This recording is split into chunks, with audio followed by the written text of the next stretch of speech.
Chapter 6 of The Bell Jar by Sylvia Plath. I had kept bugging. Oh my gosh, I keep tripping over my words. I'm not going to re-record this. Chapter 6 of The Bell Jar by Sylvia Plath. I had kept begging Buddy to show me some really interesting hospital sites. So one Friday, I cut all my classes and came down for a long weekend, and he gave me the works. I started out by dressing in a white coat and sitting on a tall stool in a room with 4 cadavers, while Buddy and his friends cut them up. These cadavers were so unhuman-looking, they didn't bother me a bit. They had stiff, leathery, purple-black skin, and they smelt like old pickle jars. After that, Buddy took me out into a hall where they had some big glass bottles full of babies that had died before they were born. The baby in the first bottle had a large white head bent over a tiny, curled-up body the size of a frog. The baby in the next bottle was bigger, and the baby next to that one was bigger still, and the baby in the last bottle was the size of a normal baby, and he seemed to be looking at me and smiling a little picky smile. I was quite proud of the calm way I stared at all these gruesome things. The only time I jumped was when I leaned my elbow on Buddy's cadaver's stomach to watch him dissect a lung. After a minute or two, I felt this burning sensation in my elbow, and it occurred to me that the cadaver might just be half alive since it was still warm. So I leapt off my stool with a small exclamation. Then Buddy explained the burning was only from the pickling fluid, and I sat back down in my old position. In the hour before lunch, Buddy took me to a lecture on sickle cell anemia and some other depressing diseases, where they wheeled sick people out onto the platform and asked them questions, and then wheeled them off and showed colorful slides. One slide, I remember, showed a beautiful laughing girl with a black mole on her cheek. 20 days after that mole appeared, the girl was dead, the doctor said. And everybody went very quiet for a minute, and then the bell rang, so I never really found out what the mole was or why the girl died. In the afternoon, we went to see a baby born. First, we found a linen closet in the hospital corridor, where Buddy took out a white mask for me to wear and some gauze. A tall, fat medical student, big as Sydney Greenstreet, lounged nearby, watching Buddy wind the gauze round and round my head until my hair was completely covered, and only my eyes peered out over the white mask. The medical student gave an unpleasant little snicker. "At least your mother loves you," he said. I was so busy thinking how very fat he was and how unfortunate it must be for a man, and especially a young man, to be fat, because what woman would stand leaning over that big stomach to kiss him? And I didn't immediately realize that what this student had said to me was an insult. By the time I figured he must consider himself quite a fine fellow, and had thought up a cutting remark about how only a mother loves a fat man, he was gone.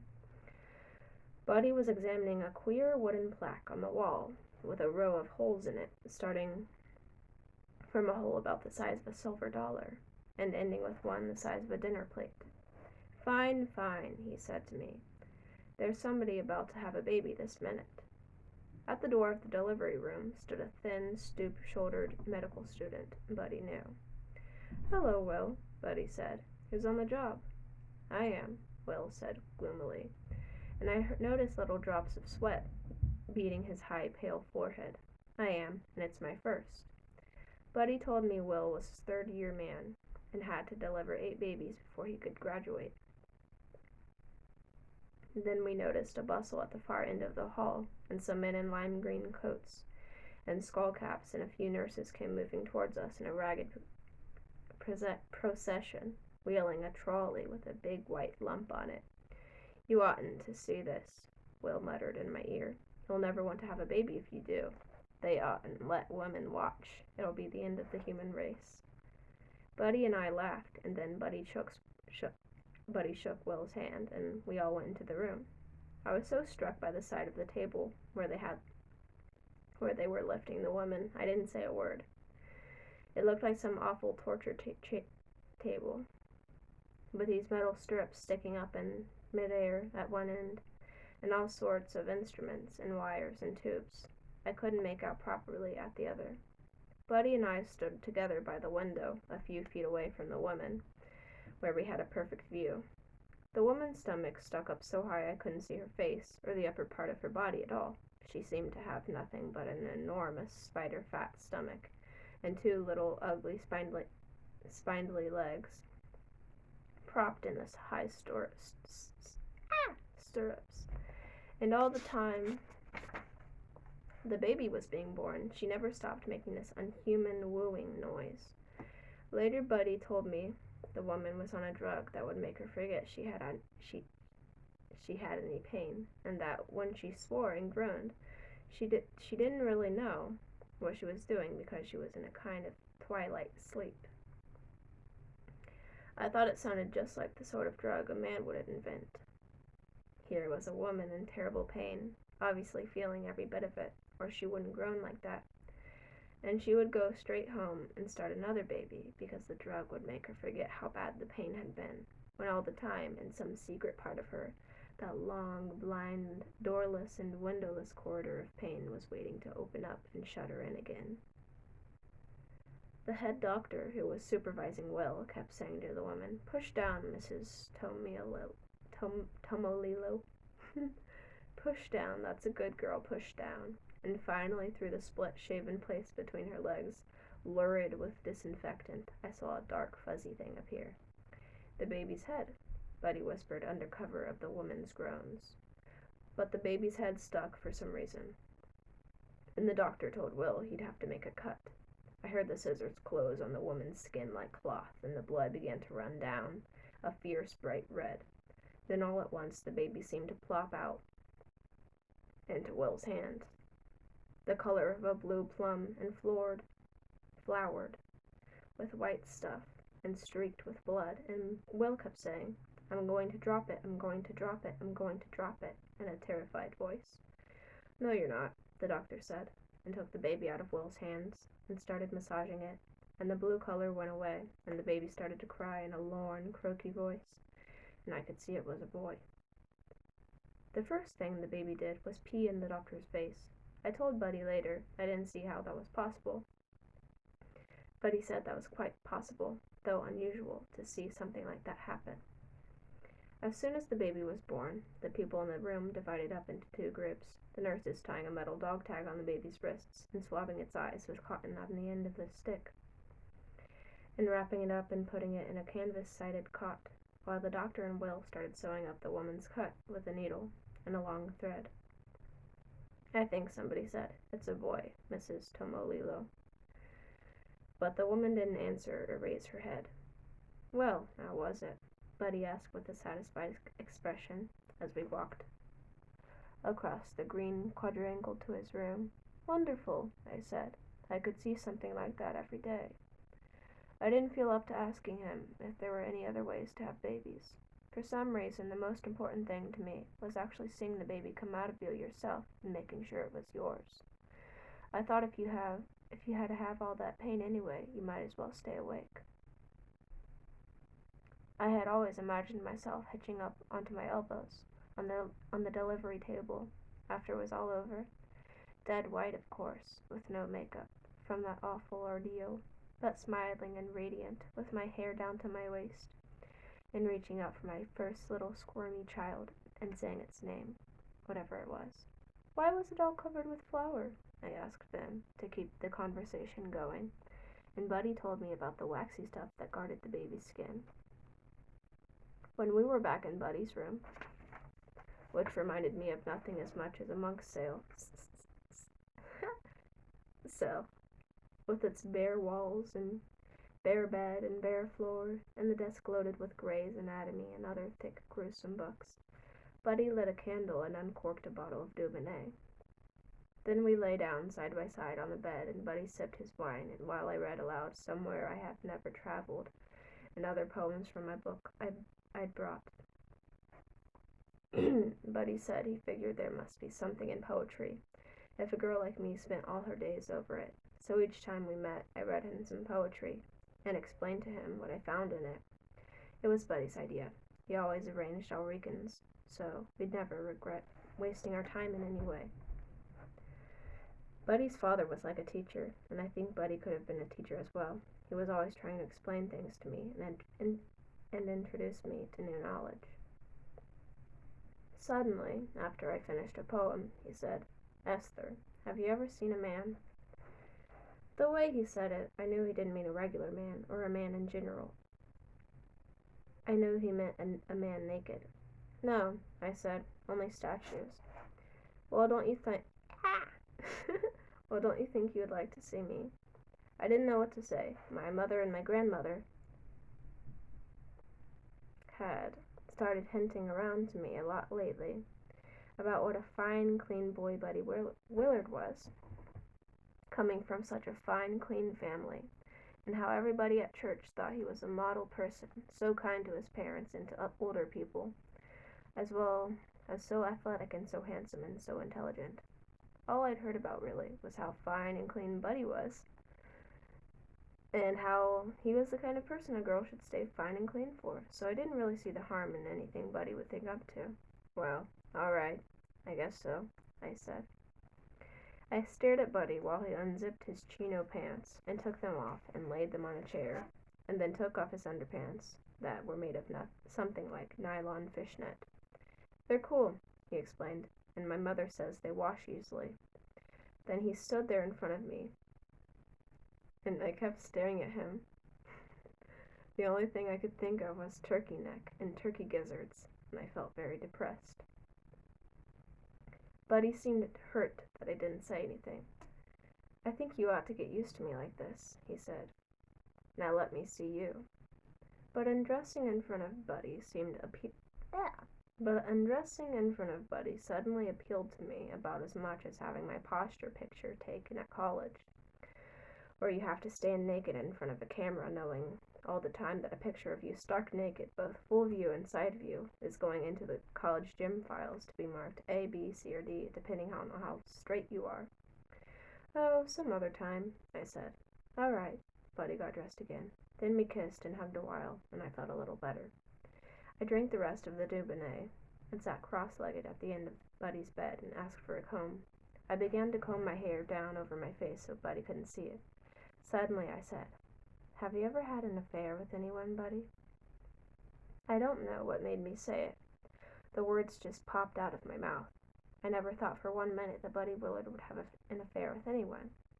I expected him to say, No, I have been saving myself for when I get married to somebody pure and a virgin like you.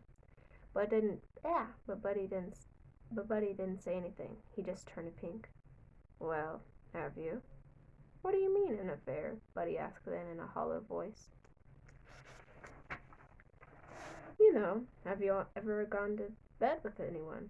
I kept rhythmically combing the hair down over one side of my face nearest to Buddy, and I could feel the little electric filaments clinging to my hot cheeks, and I wanted to shout, Stop, don't tell me anything, don't say anything. But I didn't, I just kept still. Well, yes I have, Buddy said finally. I almost fell over. From the first night, Buddy Willard kissed me and said I must go out with a lot of boys. He made me feel I was much more sexy and experienced than he was, and that everything he did, like hugging and kissing and petting, was simply what I made him feel like doing out of the blue. He couldn't help it, and I didn't know how it came about. Now I saw he had only been pretending all this time to be so innocent. Tell me about it. I combed my hair slowly, over and over, feeling the teeth of the comb dig into my cheek at every stroke. Who was it? Buddy seemed relieved I wasn't angry. He seemed relieved to have somebody to tell about how he was seduced. Of course somebody had seduced Buddy, but Buddy hadn't started it, and it really wasn't his fault. It was this waitress at this hotel he worked at as a busboy the last summer at Cape Cod. Buddy had noticed her staring at him queerly and shoving her breasts up against him in the confusion of the kitchen, so finally one day he asked her what the trouble was, and she looked at him straight in the eye and said, I want you. Served up with a parsley? Buddy had laughed innocently. No, she had said, some night. And that's and that's how Buddy had lost his pureness and his virginity. At first I thought he must have slept with a waitress only the once.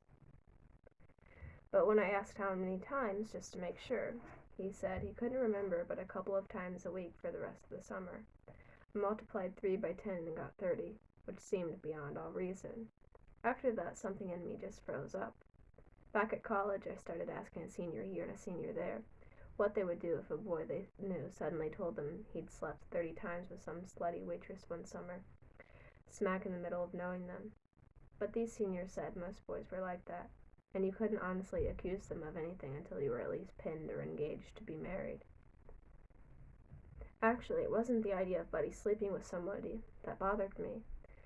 I mean, I'd read about all sorts of people sleeping with each other, and if it had been any other boy, I would merely have asked him the most interesting details and maybe gone out and slept with somebody myself, just to even things up, and then no more thought about it.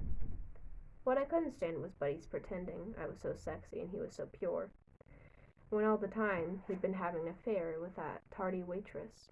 It must have felt like laughing in my face. "What does your mother think about this waitress?" I asked Buddy that weekend. Buddy was amazingly close to his mother. He was always quoting what she said about the relationship between a man and a woman, and I knew Mrs. Willard was a real fanatic about her virginity for men and women both. When I went to her house for supper, she gave me a queer, shrewd, searching look, and I knew she was trying to tell whether I was a virgin or not. Just as I thought, Buddy was embarrassed. "Mother asked me about Gladys," he admitted. "Well, what did you say?" I said Gladys was free, white, and 21. Now I knew Buddy would never talk to his mother as rudely as that for my sake.